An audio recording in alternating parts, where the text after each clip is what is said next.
Hey, good morning, Ogden ALC. Good to see you again. This is General Von Hoffman. We have a couple of questions this morning that I'm super excited to answer.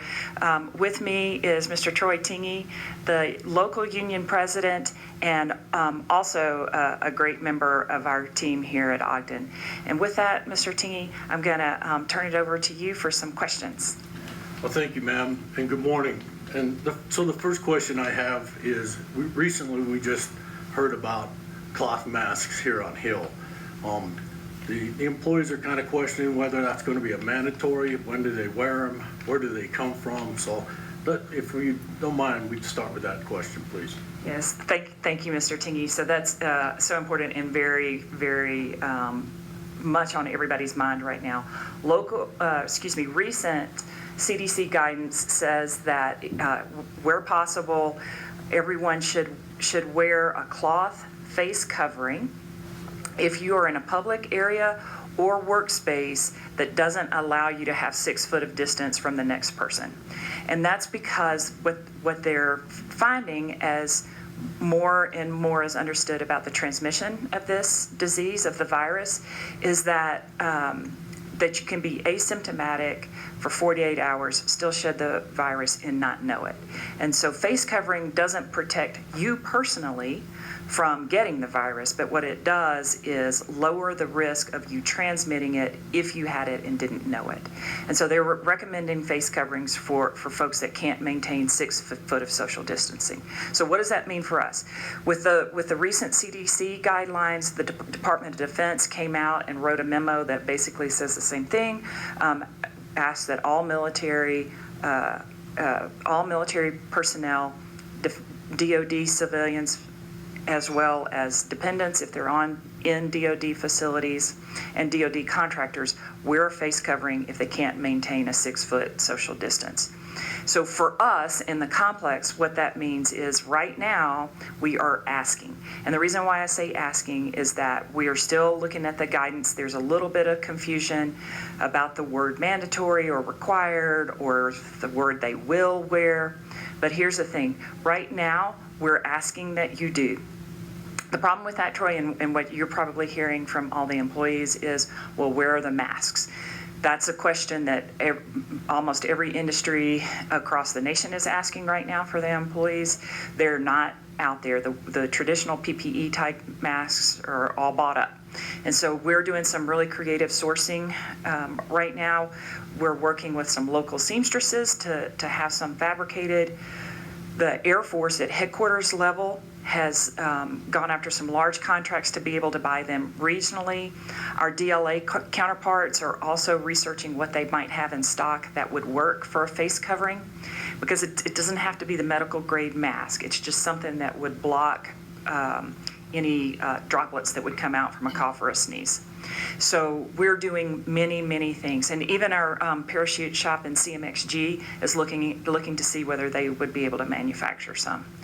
Until then, we're not mandating that they be worn, but I am asking that you do, because it's not to reduce the risk to you from getting the virus, but to reduce the risk of you transmitting it. So that's where we are. In short, it's an ask right now to cover your face with whatever you can get your hands on or you can make. And after that, we're getting them to all of our employees just as soon as we can purchase them or make them. So thank you. So a follow-up question on that is the PPE for the employees. Are we doing all we can to make all the PPE available for the employees?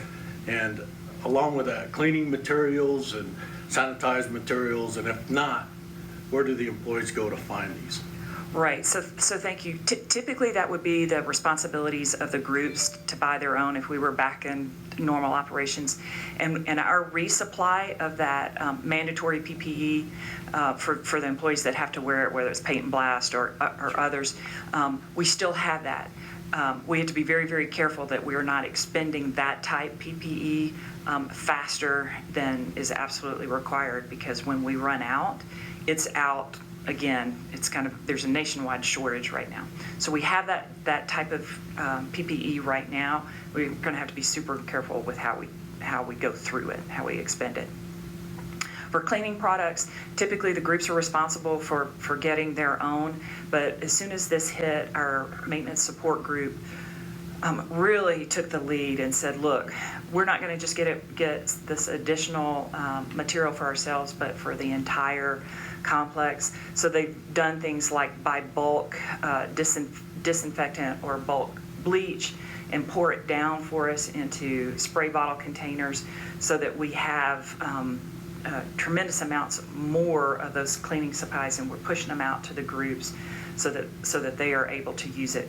One thing that's come up, and I mentioned it in a video I did with the maintenance support group, hand sanitizer is not out there right now, and we know that hand washing is the best thing that you can do, but not everybody is their work area makes it conducive to hand wash, every 30 minutes or every hour, and hand sanitizer helps. We're doing everything we can again to get in the purchase pipeline for that, but we're also researching ways to be able to make our own if that's a possibility. So thank you. And as well as providing it for the employees, what about common areas, entryways, break areas, restrooms? Who's cleaning those? How often are they cleaning them? Are they keeping the restrooms more supplied and stocked during this time? Right. So thank you for that. So each group is doing it, and the staff has a slightly different way that they're going about making sure everything's clean.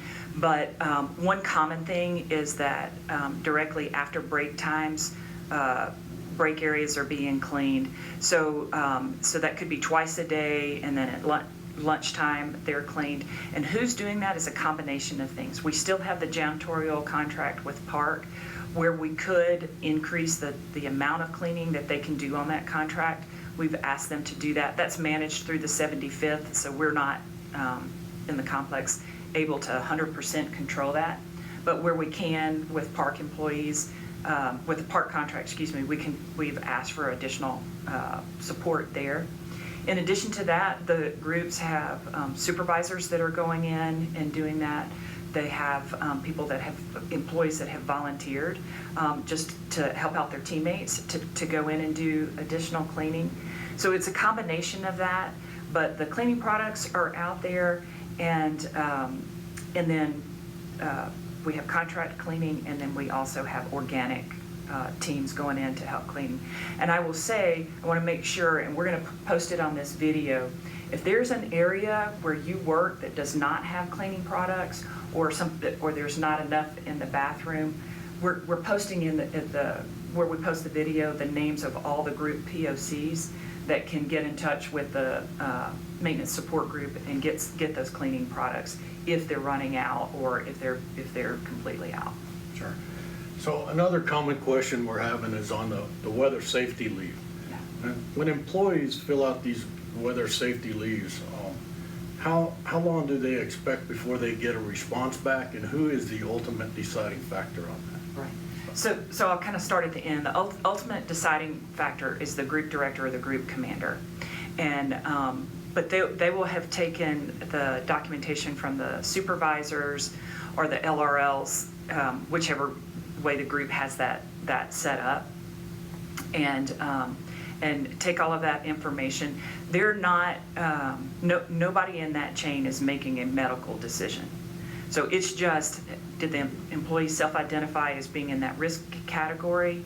And then have they, over a certain period of time, been able to provide the medical documentation that just confirms they are in one of those categories? Not what is that category, we don't need to know that, but just that they are in that. And they've got up to 30 days to be able to provide that.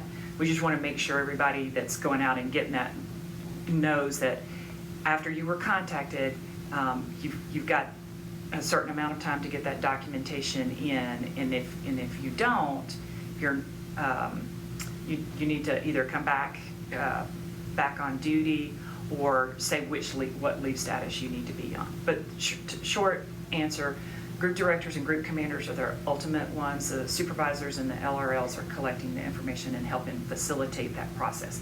It should take, once the employee has self-identified, they can go ahead and be on admin leave. But the final approval that all the documentation and administrative stuff is right is with the group directors, and that should just be 2 or 3 days once they've provided the documentation. So just to follow up on that, on these documents, is it mandatory that the physician that provides a document actually put down what the risk is, or is the high-risk recommendation from the physician enough to satisfy the WS lead? Right, yeah. So we don't need to know what the condition is, just that it is one of the conditions that the CDC lists, and the provider, whether it's a doctor, nurse, the staff, that you're being treated or you have that condition. That's all we need. It just a confirmation that it is indeed one of those at-risk categories for the CDC. And Mr. Tingey, I do want to make the point that the employees need to know if for any reason they feel like it's not correct or the right decision wasn't made, that they can bring that up through their supervisory chain, because it's not one size fits all. Even though we have a list of categories from the CDC, there's going to be people out there with things that don't fit neatly into those categories, and all of our people are each an individual, and we want to treat them individually. So they can always bring that up through their supervisory chain. Okay, so another question that we have are we notifying the employees of when there's a quarantined area? And certainly I'm sure we're not notifying of who's quarantined, but how are we reaching out to those people so they feel safe whether or not that area has been cleaned and they can continue to work? Right. Thank you for that question, because it's really important for a lot of people to understand. As soon as we get any kind of identification notification that somebody in a general work area has a presumptive positive, or is confirmed positive, the very first thing that we do, that employee is likely already not in the work area, but the very first thing we do is go in the work area, that particular work area, and all the employees that they would have had contact with, we send home. That's done locally by the supervisory chain there. Go ahead and put them on quarantine immediately. Then we engage the cleaning crew to come in and do their response cleaning.